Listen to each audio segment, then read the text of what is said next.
Graça e paz, povo de Deus. Bom dia abençoado da parte do Eterno. Quero passar aqui nessa manhã de segunda-feira para deixar uma palavrinha abençoada da parte do Senhor, que se encontra no livro de 2 Reis, capítulo de número 5, que vai falar a respeito de Naamã, né? Creio eu que inúmeras pessoas que vão estar me ouvindo e vendo esse vídeo já ouviram a respeito de Naamã. E eu quero compartilhar algumas lições pertinentes que Deus propôs, colocaste em meu coração e que eu acredito que é de extrema e exima edificação para nós. Eu vou frisar alguns versículozinhos que essas lições vão estar pertinentes e baseadas nesses versículos, mas claro, em conjunto com o contexto da Bíblia. Diz assim o verso 1 do capítulo 5: Naamã, chefe do exército do rei da Síria, era um grande homem diante do seu Senhor e muito respeito, porque pelo Senhor dera livramento aos sírios, e este era um varão valoroso. Porém, entretanto, todavia leproso. Verso 2: E saíram tropas das Sírias e da terra de Israel, e levaram presa uma menina que ficou a serviço de Naamã. Frisa aí, menina. Verso 3: E disse esta a sua senhora: Tomara que o meu senhor estivesse diante de um profeta que está em Samaria, e esse restauraria a sua lepra. Verso de número 10. Então Eliseu mandou um mensageiro, frisa aí, mensageiro, sem nome, mas é mensageiro. Vai-te, leva e lava-te 7 vezes no Jordão, e a tua carne tornará e ficará sã. Verso 13. Então chegaram-se ele e os seus servos e lhe falaram, disseram: Meu pai, se o profeta te disser alguma grande coisa, porventura não o fararias? Quanto mais dizendo-te ele, lava-te e ficarás purificado. Então desceu, mergulhou no Jordão 7 vezes, conforme a palavra do homem de Deus, e a sua carne tornou como carne de um menino, e ficou purificado. Como eu disse, há uma lição bem de extrema importância para nós nesse contexto. O verso 1 diz que Naamã era chefe, tinha cargo, governava sobre um grupo de soldados,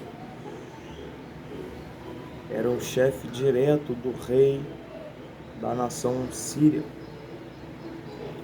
E a Bíblia fala que ele era um grande homem e de muito respeito, e que através dele o Senhor, está com letra maiúscula, ou seja, o próprio Deus, deste livramento para o povo dele naquela época.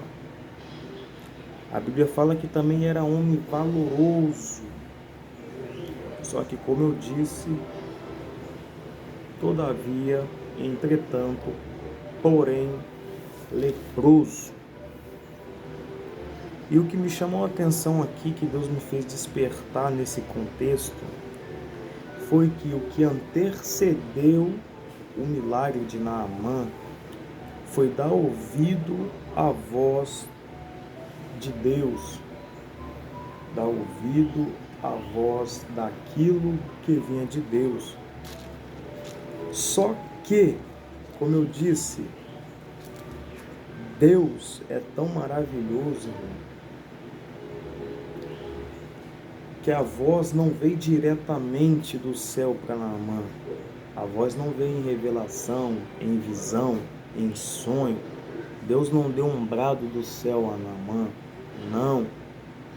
A voz veio através de pessoas que tinham menor evidência, menor expressão, menor capacitação do que ele naquele cenário, naquele ambiente, naquela época.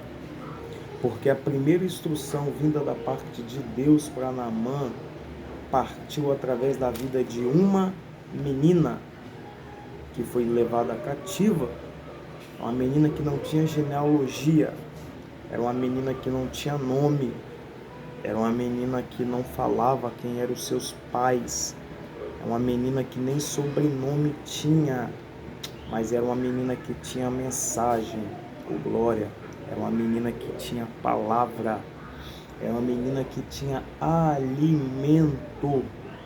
Só que antes dessa menina falar algo para a esposa de Naamã, eu acredito que rolou uma espécie de conversa anteriormente entre essa jovem e a esposa de Naamã. Porque é bem verdade que se quer uma pessoa que conhece nossas fraquezas, que conhece nossas limitações, que conhece quando nós estamos meio que debilitados, são a nossa carne, é a nossa esposa, é quem convive com nós continuamente, diariamente. Então eu vejo que quando essa menina diz à sua senhora, é porque certamente, particularmente, a esposa de Naamã, comentaste com essa jovem e entendeste, viste graça nela, a ponto de revelar talvez um segredo, talvez de revelar uma ferida, algo íntimo para essa jovem. E daqui eu já aprendo e abro um parênteses, que nem sempre quando nós falamos, quando nós nos expressamos, como nós pontuamos uma falha, uma ferida de alguma pessoa, principalmente de quem é do nosso particular, quando nós comentamos ou mostramos, nós não estamos querendo matar tal pessoa, nós não queremos abater tal pessoa, nós não queremos derrubar tal pessoa. E isso, infelizmente, tem sido muito mal interpretado. Por quê? Porque todas as vezes que nós pontuamos, tocamos numa ferida, as pessoas acham que nós estamos querendo matar. Só que se Deus nos dá a permissão de enxergarmos, de contemplarmos, então às vezes Deus está querendo, através de nossas vidas, ajudar a tratar e não a matar. Bem verdade que tem pessoas que usam isso para ferir mais, para matar. Só que inúmeras pessoas que estão machucadas têm dificuldade de reconhecer que está machucada. Até sabe que está ferida, até sabe que está machucada. Mas quando alguém quer vir tratar, ela tem um bloqueio, ela se inibe, ela não permite. Só que a mulher de Naamã, ela mostra para mim e para você que há homens de Deus, que há mulheres de Deus, e às vezes não vai ser quem está lá em cima. Às vezes quem vai dar uma direção da parte de Deus é quem está aqui embaixo. É alguém que não está em evidência. Como eu disse, a jovem não tinha nome, não tinha genealogia, não tinha o nome dos pais, mas tinha a palavra, mas tinha a orientação da parte de Deus. Primeira coisa, Naamã se atentou para o que a jovem disse. O verso 10 vai dizer: Eliseu enviou um mensageiro. Naamã pede para seu senhor que enviaste carta ao rei de Israel para ir até lá. A Bíblia diz no contexto que o rei rasga a carta de Israel, questiona-se achando que ele era Deus, rasga suas vestes. E a Bíblia vai dizer que Eliseu pede para que ele venha até mim, para que saiba que há profeta em Israel. Ah, doida, vai comer, vai, pelo amor de Deus. Só que quando Naamã chega lá, a Bíblia diz que quem vai atender Naamã não é Eliseu. Quem vai atender Naamã é um mensageiro. Ou seja, Naamã estava esperando o profeta, mas o profeta manda um mensageiro, que no nesse texto, não há identificação do nome, só diz que ele é mensageiro. Está levando uma mensagem da parte de Deus. Então eu vejo que quem está levando novamente a instrução, que está antecedendo antes do milagre acontecer na vida de Naamã, é alguém novamente de menor expressão do que Naamã, de menor cargo do que Naamã, de menor característica, talvez eclesiástica, do que Naamã. O próprio Naamã indaga: esse homem não há de vir me atender, né? Não é esse homem que há de comparecer? Pensava ele que talvez o próprio Eliseu ia até ele, ia estender a mão sobre ele, ia resolver o problema dele, mas não, envia um mensageiro. Então eu vejo que, mais uma vez, quem não estava em evidência estava levando aquilo de importância para Naamã. Quem não estava nos holofotes estava mais uma vez levando um alimento da parte de Deus direcionado para Naamã. Para pontuar e fechar isso, o verso 13: então chegaram a ele seus servos e falaram, disseram: meu pai, se o profeta disser alguma grande coisa, porventura não farias? Quando o mensageiro transmite a mensagem e diz que era para ele mergulhar 7 vezes no Jordão, Naamã se indaga e fala: por acaso não teria rios melhores em Damasco? Não teria rios melhores em sua cidade? E ele retorna. A Bíblia diz que ele volta para si, fica meio que chateado, se indigna. Só que quem vem até ele são os seus servos. Mais uma vez, pessoas que estavam abaixo eclesiástico dele, porque a Bíblia começa falando que era chefe, autoridade, grande homem, de muito respeito, na qual o Senhor fez deste livramento através dele, varão valoroso. Só que tinha uma coisa, era leproso. E a forma de Deus tratar essa lepra foi através de pessoas que tinham menor e exímia importância do que ele naquele cenário. Então eu vejo que se Naamã não se atenta para os menores nesse texto, ele não tinha alcançado o alimento, não tinha alcançado o milagre da parte de Deus. O que você está querendo transmitir? Estou querendo transmitir é que por muitas das vezes o alimento para a sua alma, para a sua vida, a instrução para o seu milagre, não vai vir de quem está lá em cima, vai vir de quem está aqui embaixo. Às vezes, a instrução direta da parte de Deus, você está querendo que venha do seu líder, do seu pastor. Não, vai vir do menor que está começando daqui de baixo. E eu vejo que é um tratar particular com Deus e Naamã, tratando e forjando o teu caráter, o teu ego, o teu orgulho, porque o texto começa falando características a respeito de Naamã, características boas, e são maiores do que a sua deficiência, que é leproso. Só que as suas características boas não suprem a sua deficiência. As suas características boas não faz você ser melhor do que alguém, não faz você ter maior, como que eu posso fazer? Ter maior liberdade, maior autoridade em relação a alguém. As suas características boas ou que Deus já usou, já fez através da sua vida, não faz você melhor do que alguém. O que foi, meu filho? É biscoito, meu filho. Vai lá brincar, vai, pelo amor de Deus. Vai lá ver seu desenho, vai, abençoado. Então eu compreendo que o que antecedeu o milagre de Naamã foi dar ouvido aos menores da casa, aos menores do ambiente nesse momento.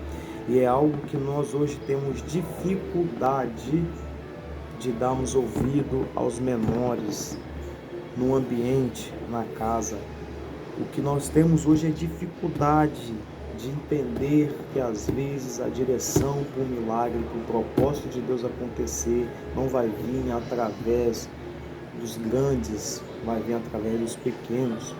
João capítulo 6 vai falar a respeito da primeira multiplicações. A Bíblia diz que Jesus leva os seus discípulos ao alto monte e quando chegava lá, a multidão se encontrava mais abaixo.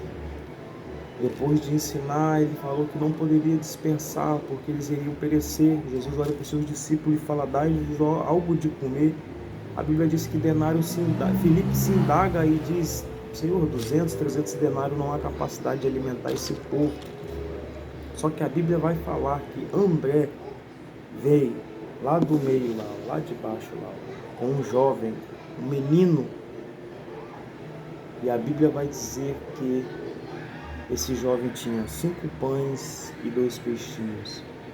E através desse jovem, sem nome, sem paradeiro, sem genealogia, vem o alimento que, dado graças ao Pai, sacia a fome de mais de 5.000 pessoas, fora mulheres e crianças naquele ambiente.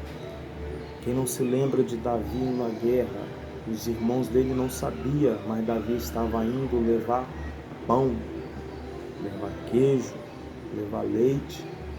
Ou seja, as pessoas não entendem e não compreendem que às vezes o alimento não vai vir de quem está em cima.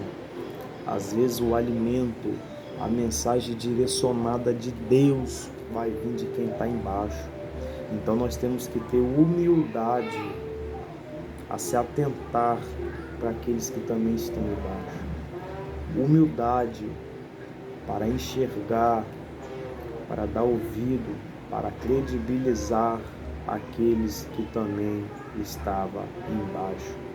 E se Deus às vezes usar pessoas com cargos abaixo do que você, pessoas com menor importância eclesiástica do que você, não se exalte, não tenta abater, porque é um próprio, às vezes, tratar de Deus com você, como foi com Naamã.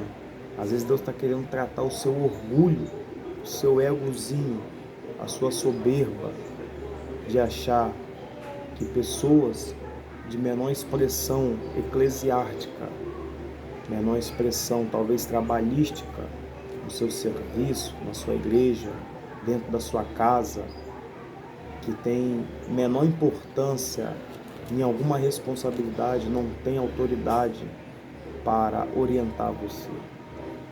Então esse é o texto, esse é o que Deus tem reservado para nós nesta manhã de segunda-feira.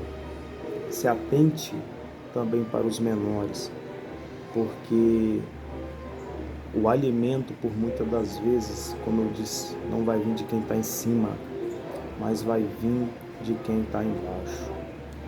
E só encontra alimento quem está embaixo, quem tem humildade para descer e reconhecer. Só encontra o alimento que está embaixo quem tem capacidade de descer. Aqui eu agradeço a minha oportunidade, em nome de Jesus.